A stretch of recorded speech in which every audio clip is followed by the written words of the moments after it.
Supreme কোর্টের বিচারপতি হিসেবে কলকাতা হাইকোর্টের বিচারপতি জয়মাল্য বাগচির নাম সুপারিশ করল কলেজিয়াম। 2011-এ কলকাতা হাইকোর্টের বিচারপতি হিসেবে শপথ নেন জয়মাল্য বাগচি। 2021 সালে অন্ধ্রপ্রদেশ হাইকোর্টে বদলি হন। সেই বছরই আবার কলকাতা হাইকোর্টে ফিরে আসেন বিচারপতি জয়মাল্য বাগচি। এবার সুপ্রিম কোর্টের বিচারপতি হিসেবে নাম সুপারিশ হলো। 2031 সালে দেশের প্রধান বিচারপতি হতে পারেন জয়মাল্য বাগচি।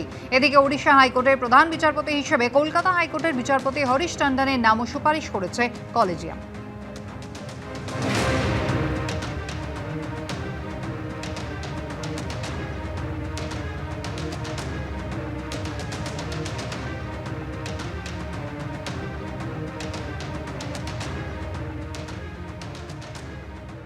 ভুতুড়ে ভোটার খুঁজতে তৃণমূলের কোর কমিটির সিদ্ধান্ত স্থগিত। গতকালই তৃণমূল ভবনে জেলার কমিটি নিয়ে সিদ্ধান্ত, আর তারপর তা কয়েক ঘন্টাতেই স্থগিত হয়ে গেল। কথা বলবো আমাদের প্রতিনিধি আশাবুল হোসেনের সঙ্গে। আশাবুল, মুখ্যমন্ত্রী মমতা বন্দ্যোপাধ্যায় গত সপ্তাহে নেতাজি ইন্ডোর স্টেডিয়ামে এই কোর কমিটি তৈরির কথা বলেছিলেন। একেবারে বাড়ি বাড়ি গিয়ে শাসক দলের নেতাকর্মীরা তারা এই ভুয়ো ভোটার খুঁজবেন, তালিকাভুক্ত করবেন, কোর কমিটিকে জানাবেন। যে কোর কমিটি বৈঠক প্রথমবারের জন্য গতকাল হলো, তারপরে তাদের সিদ্ধান্ত স্থগিত হলো। কুসুমিতা একেবারে ঠিকই বলেছো। কালকে রাজ্য স্তরের যে কোর কমিটি মমতা বন্দ্যোপাধ্যায় করে দিয়েছিলেন, তারা কালকে বৈঠকে বসে এবং তাদের সঙ্গে তৃণমূলের সাংগঠনিক জেলার সভাপতি এবং চেয়ারম্যানরা বৈঠকে বসে এবং সেই বৈঠকে সিদ্ধান্ত হয় যে প্রতিটি জেলায়, অর্থাৎ তৃণমূলের সাংগঠনিক জেলা ভিত্তিক একটি করে কমিটি তৈরি হবে এবং সেই কমিটিতে ওই সাংগঠনিক জেলার সভাপতি, চেয়ারম্যান, বিধায়ক এবং সাংসদরা থাকবেন। পাশাপাশি থাকবেন প্রতিটি সাংগঠনিক জেলার শাখা সংগঠনের প্রধানরা, ব্লক এবং টাউনের সভাপতিরা, জেলা পরিষদের সভাপতি এবং সভাধিপতিরা, সাংগঠনিক জেলার পঞ্চায়েত সমিতির সভাপতিরা এবং পুরসভার চেয়ারম্যানরা থাকবেন। কিন্তু তার কয়েক ঘন্টার মধ্যেই যেটা সূত্র মারফত জানা যাচ্ছে যে তৃণমূলের শীর্ষ নেতৃত্বের নির্দেশ যে এই যে জেলাভিত্তিক যে কমিটি তৈরি করা হয়েছে সেই কমিটিগুলির কাজ আপাতত স্থগিত থাকবে। সেই সঙ্গে এই সিদ্ধান্তটা হয়েছিল যে রাজ্য স্তরের যে কোর কমিটির সদস্যরা রয়েছেন তারা একাধিক জায়গা, একাধিক জেলা, সাংগঠনিক জেলা তাদের ভাগ করে দেওয়া হয়েছিল যে তারা সমন্বয় বাড়ানোর জন্য এই সব জেলাগুলোতে তারা সমন্বয়ের কাজ করবেন এবং সেই সিদ্ধান্ত স্থগিত রাখার সিদ্ধান্ত হয়েছে তৃণমূলের শীর্ষ নেতৃত্বের নির্দেশে।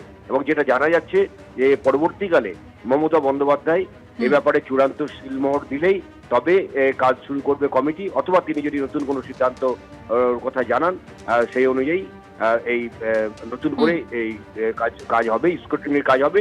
তবে রাজ্যভিত্তিক যে কমিটি তারা যেমন স্ক্রুটিনির কাজ চালিয়ে যাচ্ছিল সেই কাজ যথারীতি চলবে। আশাবুল, ধন্যবাদ। এই নিয়ে বিরোধী দলেদের কি প্রতিক্রিয়া দেখুন।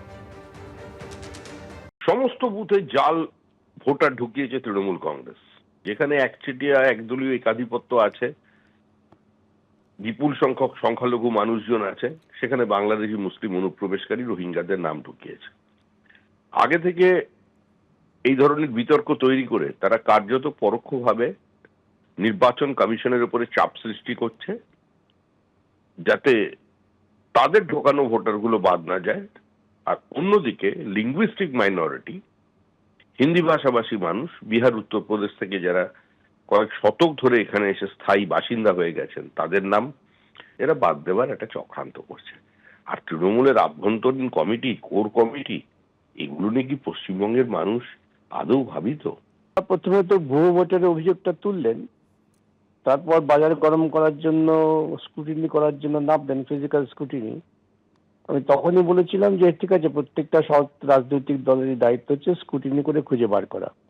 এখন স্ক্রুটিনি করতে গিয়ে দেখলেন যে ওদেরই ভুয়ো ভোটারের সংখ্যা অনেক, ওদের বহু নেতার 4-5 জায়গায় নাম আছে, বহু কর্মীর নাম আছে। এখন মানুষকে ভুল বোঝাবার জন্য অনেক ঢাকঢোল পিটিয়ে যে আমরা বিভিন্ন কমিটি করছি, এখন সব কমিটি গুটিয়ে নেওয়া হলো।